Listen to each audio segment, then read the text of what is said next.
First, thank you guys for having me. I'm not from Sacramento, I'm from Stockton.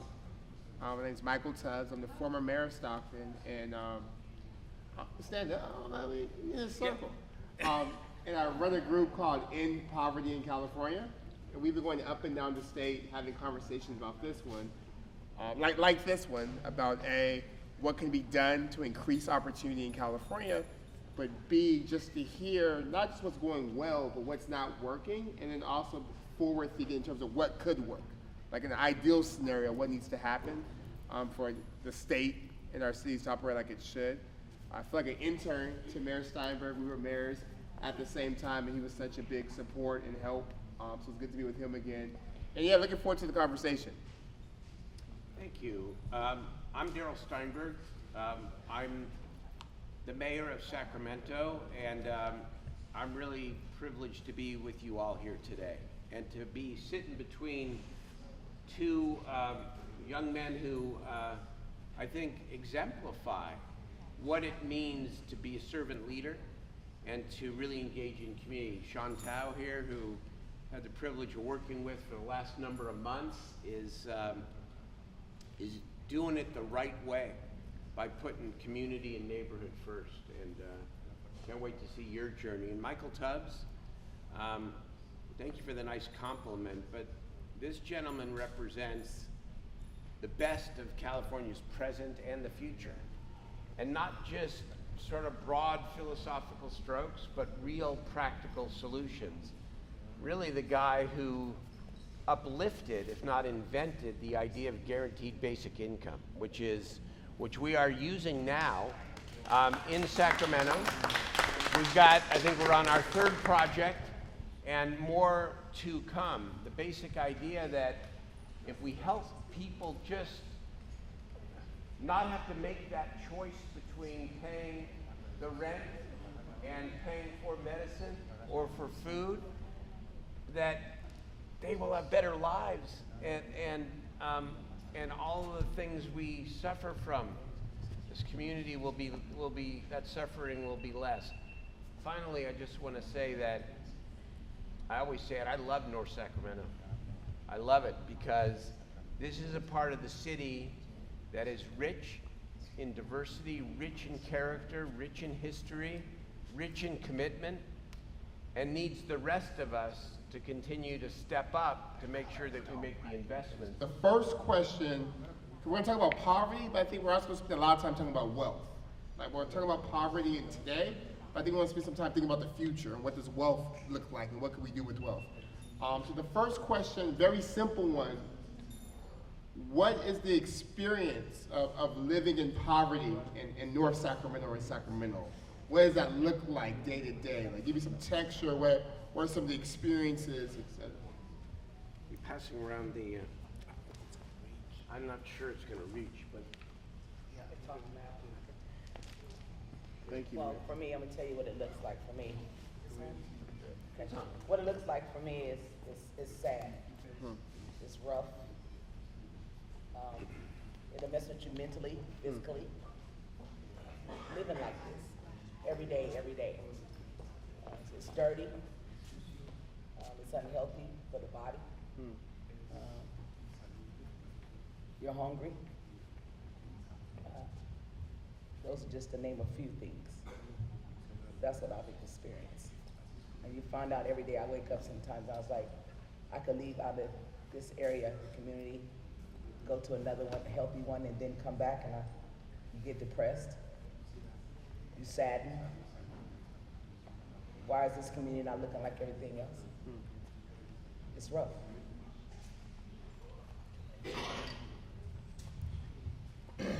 What poverty looks like to me, I'm a single father with 3 kids. And living in food deserts, it affects every aspect of my being.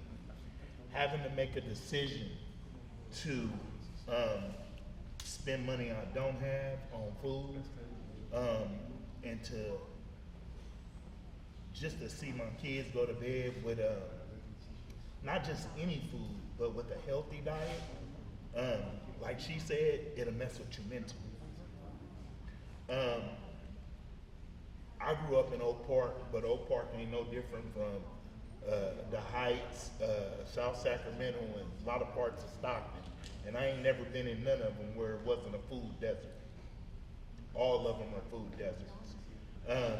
And it's not that we can't just go get anything, but putting anything in our body, we've survived long enough on that. We need healthy foods to make healthy choices and to be able to conceptualize and produce healthy thoughts. That's one aspect of what poverty looks like.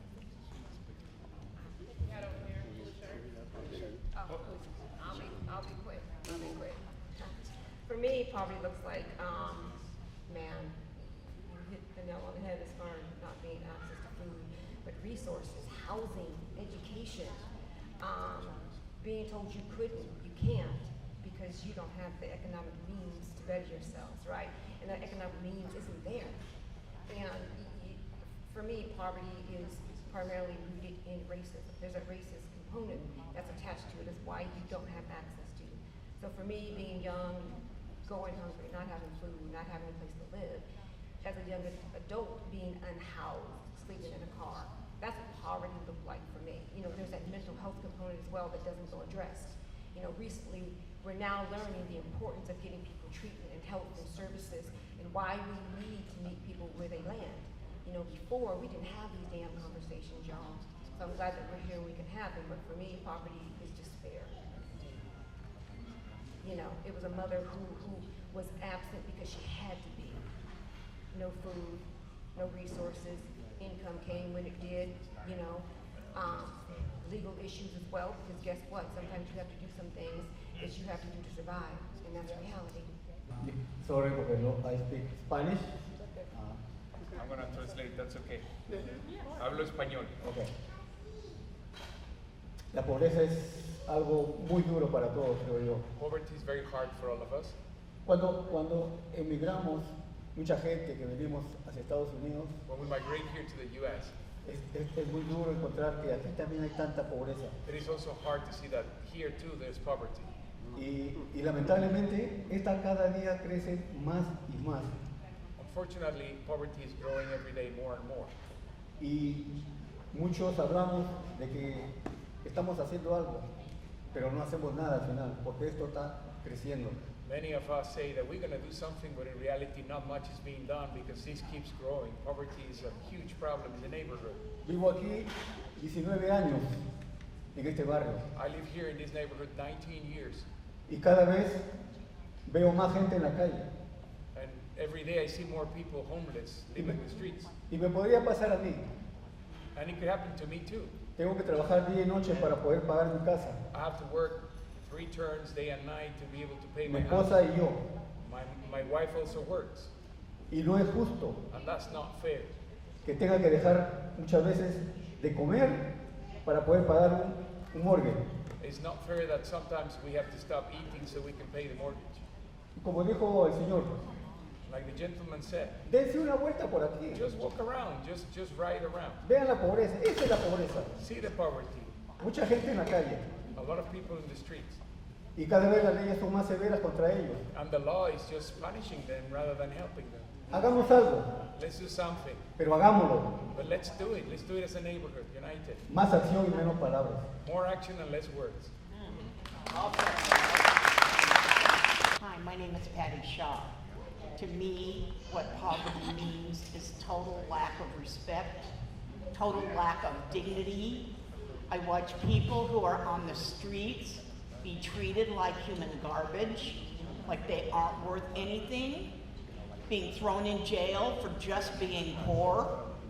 And I find that so disgusting. I work with Sacramento Act to try to get dignity for the unhoused, water, which they have totally cut off, bathrooms, which they have taken away. I have friends who live at Camp Resolution. They are fighting them, and for the first time in a long time, they have a place to live. My friends used to live on the river. They were always worried about being beaten up, robbed, thrown in jail, swept, And now they finally have a safe haven where people aren't gonna bother them. And I watched it on Instagram today where the fire marshals came and the police with an inspection. I do believe they passed, but I understand that Monday is the last day. I think it's terrible. Everybody deserves respect. Everybody deserves dignity. I don't understand why they will not put porta potties in these areas where there are camps. It's better than picking up human waste. I am a total advocate for the unhoused. I was on the streets, and then I fed people for 25 years, just out of my own pocket, my husband and I. And when the VA, and he died and the VA took away my pension, I had to stop doing it because I couldn't afford to do that anymore. I just think that everybody deserves respect and dignity and to be treated like a human being. And poverty is not an excuse for not doing that. Another thing that really bothers me that poverty looks like, and by the grace of God, I've been home for 16 years. I don't see no black fathers. There should be a lot more black fathers. But to be honest with you, when I chose to go to prison, I would rather be in prison than to be out here on these streets dealing with this madness. I got 3 CDC numbers. And subconsciously, I didn't know that I would rather be in prison where I could have some tissue, somewhere safe to stay, without somebody telling me you can get out, this, that, and the third, right? But I learned a different way. But poverty will affect you that way, where you will leave your kids out here by themselves to deal with this madness by themselves, than to have you stand out here and be a man out here on these streets, right? And I got so many brothers that are still caught up in the system, that don't know how to be a father, that don't know how to come out here and come to events like this and talk about things that are really on their mind, because you know what? They'd rather check out. They'd rather check out. And that's what poverty looks like to me. This room should be full of fathers, because it's our kids that's being affected.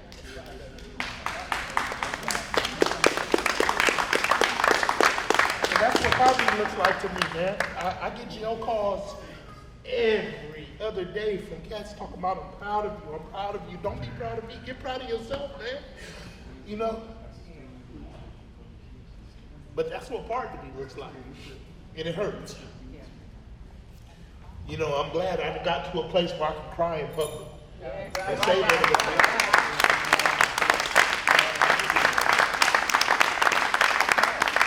Instead of holding it in and going and doing something stupid just so I can go back into prison and have 13 months of reprieve. That's right. You know, I get to release it here. I get to stay here. You know, all the little kids in my kids' name school know my name. You know, but I want other fathers to be able to feel this joy. That's right. What I think poverty is being shunned upon for who you are or the cycle you've been in. Thank God I was born in, I want to say, in a comfortable environment. I never really struggled with anything. My parents always gave us everything and even more than we needed, right? We used to live around 2 years ago, right? In South California, right? And we lived in a wealthy area.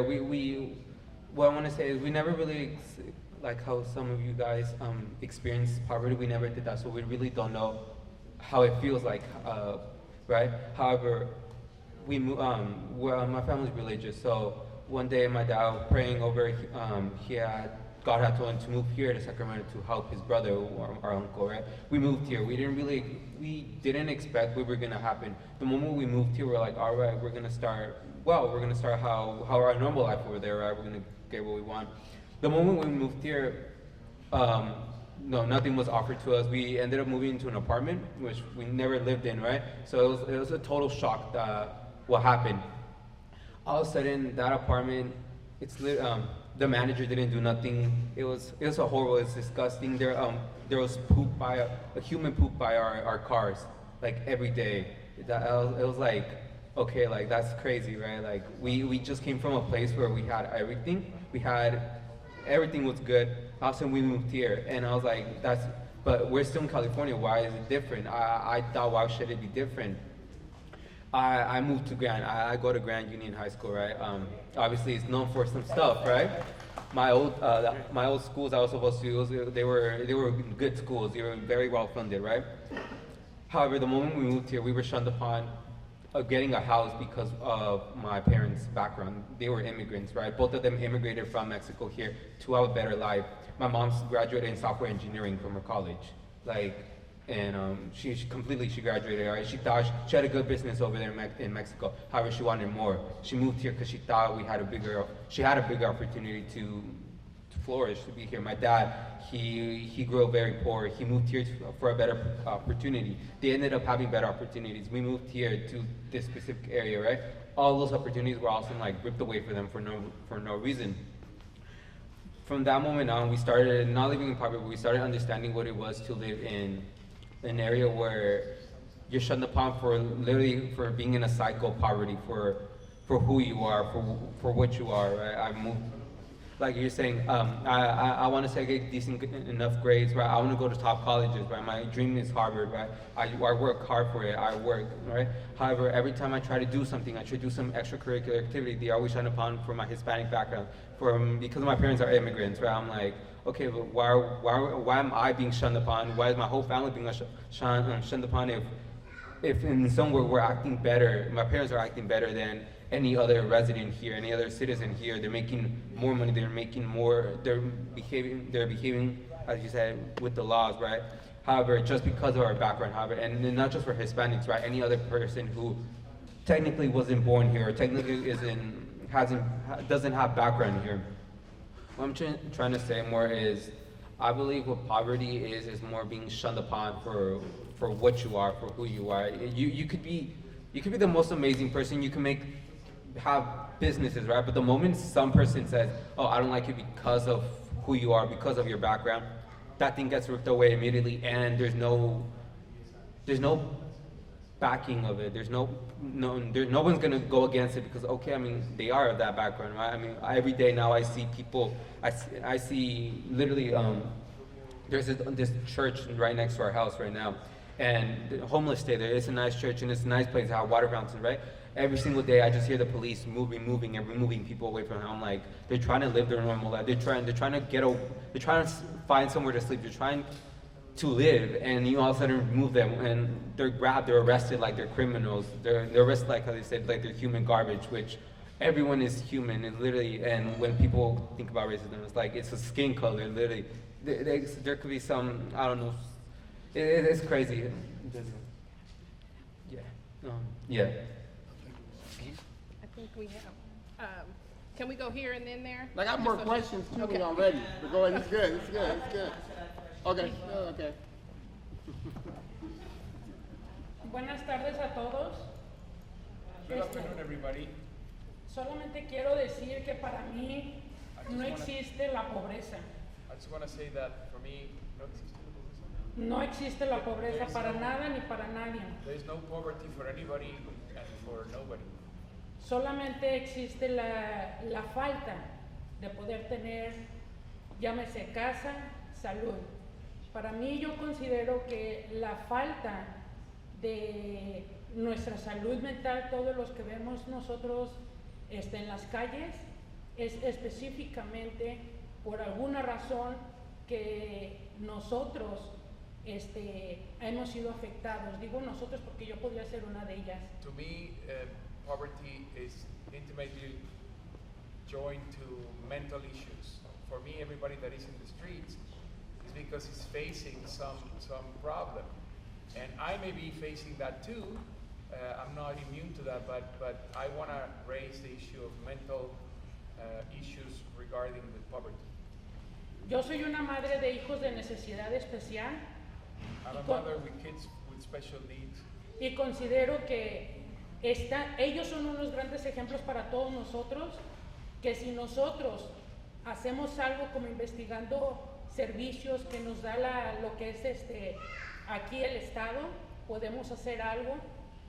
Mi cuestión es para mí que deberían de tener, no deberían de haber favoritismo, no debería de haber racismo y no debería de haber discriminación para crear trabajos para todas personas que requieran y necesiten para poder vivir. My kids with special needs are a great example that we should approach and try to utilize the resources that are offered.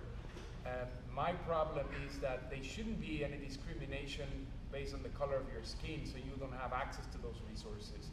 There shouldn't be any more discrimination based on your mental situation. Everybody should be able to have access to those resources and have clear opportunities to improve the life conditions. Y sí que el Estado haga algo para las comunidades, cómo poder hacer llegar los servicios a las personas que tienen mental, crónico mental, problemas. So how can the state make a better job of providing the services for everybody, not the people only in the streets, but everybody that has a mental issue, that has special needs? To me that's very important because it goes hand to hand with the poverty. ¿Cómo ayudar a ellos? Yo tengo esas preguntas para ustedes. That's my question. How can you help them? What's the best way to help them? Can I answer that one? Yeah, that's great. And then also for everyone here, you have a question, and Ms. Warren, you have a question, and then right over here as well. After that, we're not trying to cut anybody off, but after that, we would love for the mayor to be able to ask the other questions they have, so that we can continue the conversation. And just FYI for that. And everyone will get a chance to speak, but I think what you just said, and what I heard my namesake over here say, Darrell, because I'm Darrell too, really hit a chord for me. Because you talk about mental health, and it's something that I've spent my life and career working on. But the real question is, does a mental health condition cause poverty, or does poverty cause a mental health condition? And I want to tell you what I think. By and large, it's the latter. It's the latter.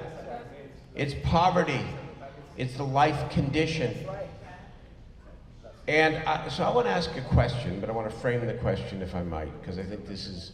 So I'm coming to the end of a 3-decade journey here, leaving office in 4 months. And I've heard, and I've seen the pendulum swing, where people like blame the homeless, right? Or people blame and say if only people worked and tried harder that they would be able to lift themselves out. And I can say with great confidence and frustration that this is a societal failure. That's what this is. It's a failure to pay attention with the level of urgency and strategy and care that would make a difference at all levels. So I want to use that to ask a question. It's not either or by any means, but if we have to decide how to spend the next dollar in this city. And by the way, the city does not do mental health, and I'm desperately pushing the city to do more economic development, inclusive economic development. But if there's the next dollar, should it be spent in North Sacramento on services for people? Should it be spent on improving the physical space and the infrastructure? Or should it be spent on incentives for more industry to come into North Sacramento to create higher wage jobs? It's all important. It's all important, all of it. I know that's the answer. But I want to know from you where the greatest focus should be around what a city, what a county, what a state should be doing and doing better. Thank you. Hi, good afternoon, everyone. So I'm going to answer the question, but I'm not going to answer the question. But I'm going to say who Neighborhood Wellness is, and I think it's important because it actually addresses a lot of the things we're talking about today.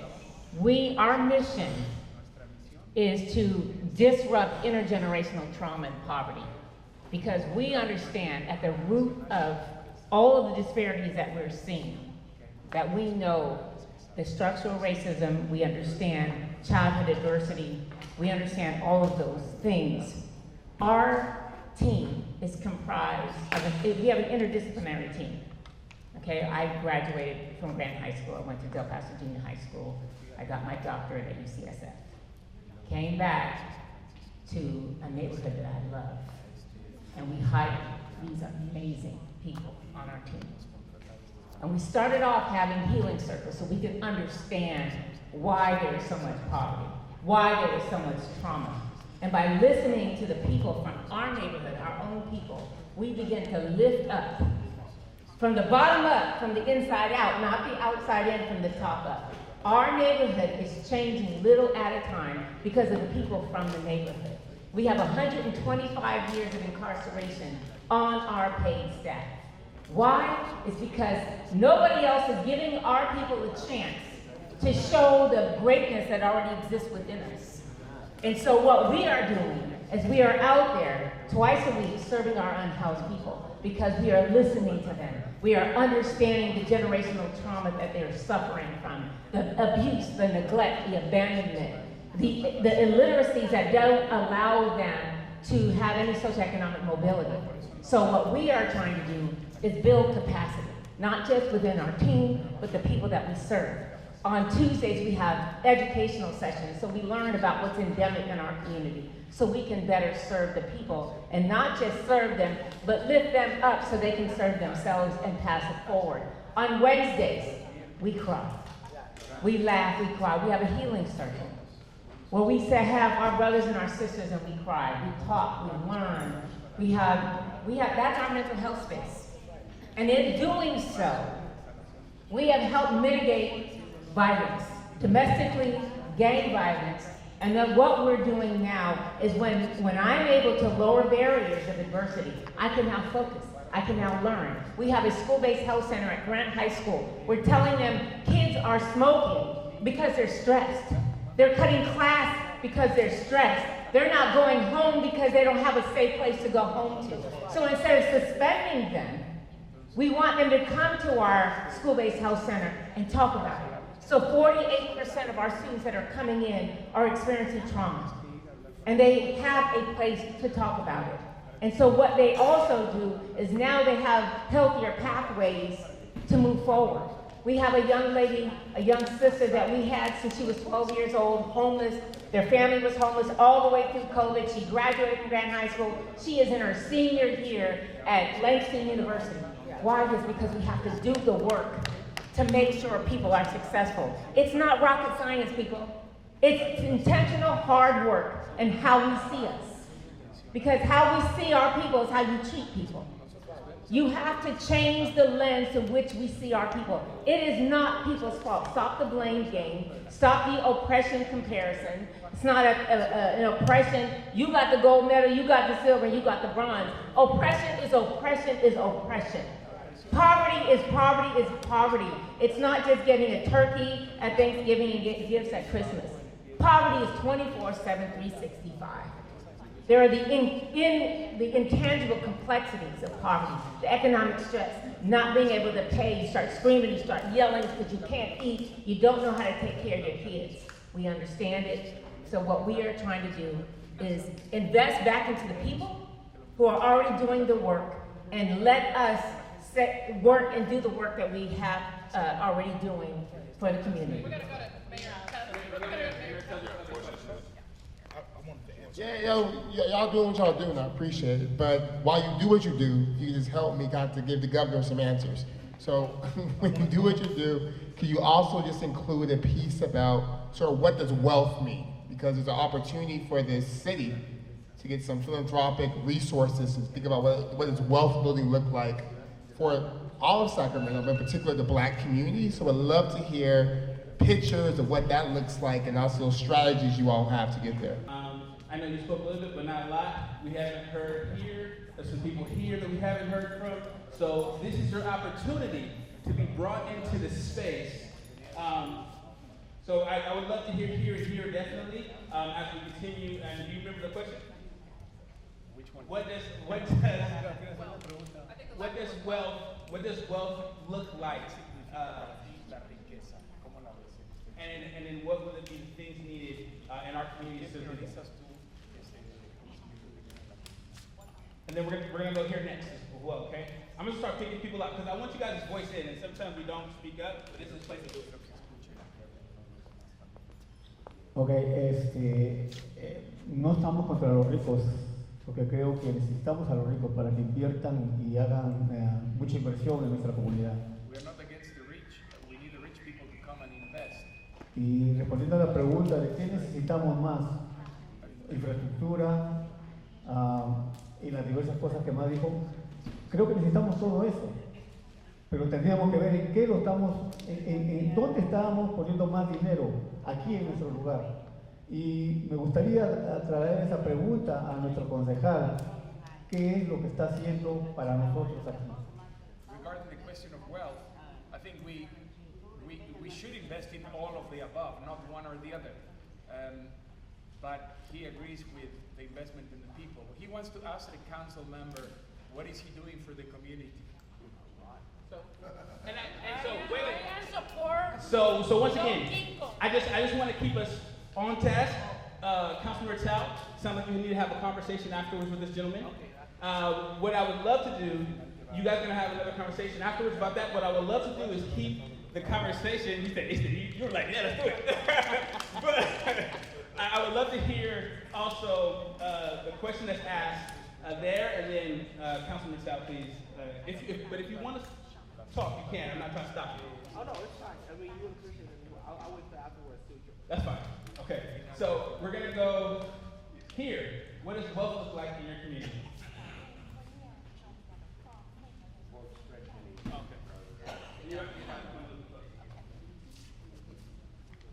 네, 제가 네, 저는报道的就是应该我对孩子。 So everybody had their own piece to say, and he does agree with everybody. Everyone is right. rồi nhà thì cái chỗ lầu trong cái cũ là cuối sát thì cái cuối tuần nọ này thì ở Bắc Ninh cái bản mình nhớ tới chuyện cả nó bản mình đi nó là chứ chỉ bản mình tôi được hai người này bản mình đi qua tích cái nó là chứ. So this gentleman says that he is disabled, and how is he going to be assisted, especially for an elder like him? And the question about what does wealth look like for him? He said that wealth is just like how we see it now. Wealth is just this. There's no more, no less. Okay, I just have to say that for me, wealth is stability. Stable housing, low income housing, stable employment, stable communities, stable families. Wealth is stability. Yes. Thank you. Hi, my name is Laura Teresa, and I just want to say wealth for me is, of course, some of it's going to be money. You've got to have money to survive. But wealth to me is being able to go to the grocery store and buy that healthy food for your body, especially if you have, if you're diagnosed with something where you need to change your whole lifestyle, and you're looking at a budget of $7,500 a year for 2 people to live. There's just not enough money in there for groceries and to eat healthy. So for me, I want to be around for a little longer. So I want to eat healthy. And I'm looking like, where am I going to get it?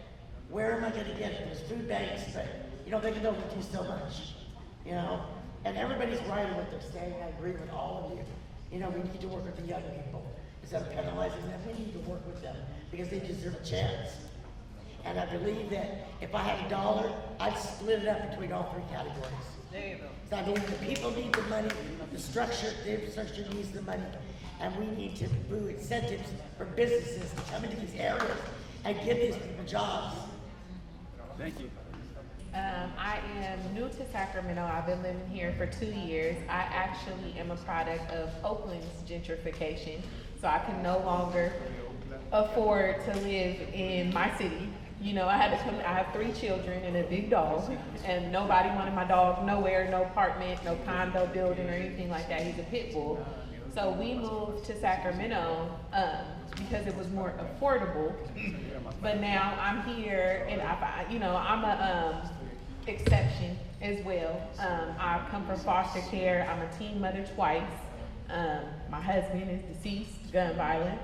My father, been shot from gun violence. I come from nothing. I graduated, I got my bachelor's in business administration. I'm a homeowner, first in my family for both. I've never worked. Well, I do work. I'm with SAC Forward, but I'm a person with lived experience. But I have a bachelor's degree that I haven't even been able to use yet. I bought a house here. My taxes went up $400, and I'm like, I don't even know how I'm gonna pay for it. So it's like, yeah, I'm an exception, and I moved somewhere where I thought I would have a different opportunity, and yet my heart was still in Oakland. So I'm doing these community meetings back in Oakland, and I had to sit back and realize, wait, this is my children's community. I'm now in Sacramento, so I need to get more involved. So to answer your question, what wealth looks like to me is one of the things that she said, being able to afford to buy food, buy the right food, stay in shape. What wealth looks like to me is being educated, knowing about these kind of meetings. I'm also a social media influencer. I have 100,000 followers on Instagram. If I had $1 for every follower, you know what I'm saying? I'll be able to share something around here. But so I have so many people that I was like, I post something and they're like, I didn't even know about this, and I'm from Sacramento. How do you get into these meetings? Where do I find this information out? So, again, to answer the question, I think a big part of wealth is just being educated and sharing information, with others, inviting people. Hey, why don't you come down with me to this meeting and, let's go see, what we can do to help out in the community. I am learning a lot, and I feel like there are a lot of opportunities and resources here in Sacramento. It's just that a lot of people don't know about them.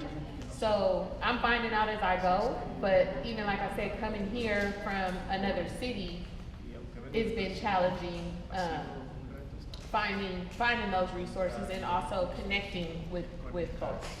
What we're doing here today is what's actually needed in the community. So it should be more of these listening sessions.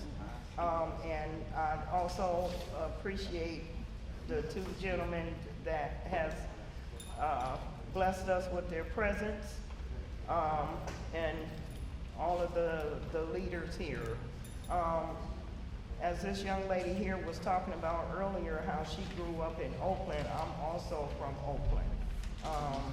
My husband and I moved to the Sacramento area in '89, purchased our first home, and just kind of moved on and everything. I actually don't have a home now. And so I have experienced both sides of the spectrum, so what it's like to be able to have a home and thrive and stuff, with your children and stuff like that. My kids went to the Elk Grove school systems. They both did very well from moving from Oakland, and the lessons and everything that was taught. So that was one thing that was important to me, was to look into the school systems before we actually got here. But I really appreciate what's happening here today, and I would really like to see more of that happen. Okay. Well, and I know, Mayor, you have to go, so I'm gonna wrap it up, and you go to. I want you on time for your next thing, so go there. But really briefly, let me first say thank you. I think from what we've seen and heard in this room, the issue isn't the answer, as you guys said so eloquently. The issue is a real commitment to solving the problem. And when I say real commitment, it speaks to the fact that it's going to be more than one conversation, more than one meeting, and more than one elected official, right? It took hundreds of years for us to get to this point, and it won't take hundreds of years to fix it, but it's not going to happen overnight. So I think my commitment and EPIC's commitment is to be as helpful and as committed and as grounded to this work as you all want us to be, because we think it's important. And then the second thing I'll say is I am struck by the answers you guys gave about poverty, particularly about the fact that poverty is playing by the rules and still losing.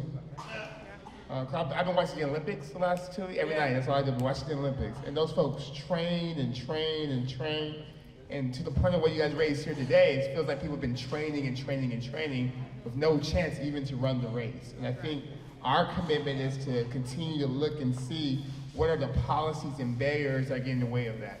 And then the last thing I'll say, and you said this, Future, where you run for president, governor? President, but for, you know, the next term I'm looking at city council, school board. Future council member. What you said is how do we define poverty? And I think to your point, we're wealthy in terms of ideas. I think we're wealthy, and you talked about heart, in terms of heart. We're wealthy in terms of sort of the ability in resilience. And I think who said unnecessary resilience? That was just such a brilliant, we're wealthy in having unnecessary resilience, but I think the poverty is in policy, right? The poverty is in the lack of political will, and the poverty is in the lack of political imagination. But that's not going to change until the folks in this room are the folks in all the rooms, right? We could do what we do, but until folks in here are at the table and setting the agenda and pushing, then we won't get it done. So my request is, as we do this work, let's also think about beyond this room, where else do we need to show up and step up so that we're able to make Sacramento a model for the rest of the state, because it's not just Sacramento, it's not just North Sacramento. And in fact, I was telling your mayor, I was like, I've done like 30 of the 22 of these so far in the last 2 years.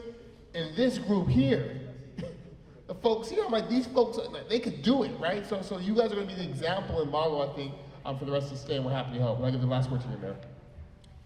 I just want to first say thank you to you, Michael, for Mayor Tubbs for coming to Sacramento. I want to thank everyone who participated. We could have done this for 4 or 5 hours, and it wouldn't have been enough. And to Councilmember Tao as well for so ably representing this area, even for an interim period. So I want to close with this, because everyone's looking for hope and for some models of how to do it, and I'm not trying to compare, say one area is better than the other, because it isn't. All the neighborhoods of the city matter, but it's at least something to look at.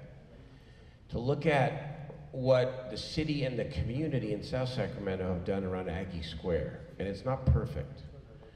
But this is an example of an infusion of hundreds of millions of dollars of economic investment for more life science industries, more technology industries around the Med Center.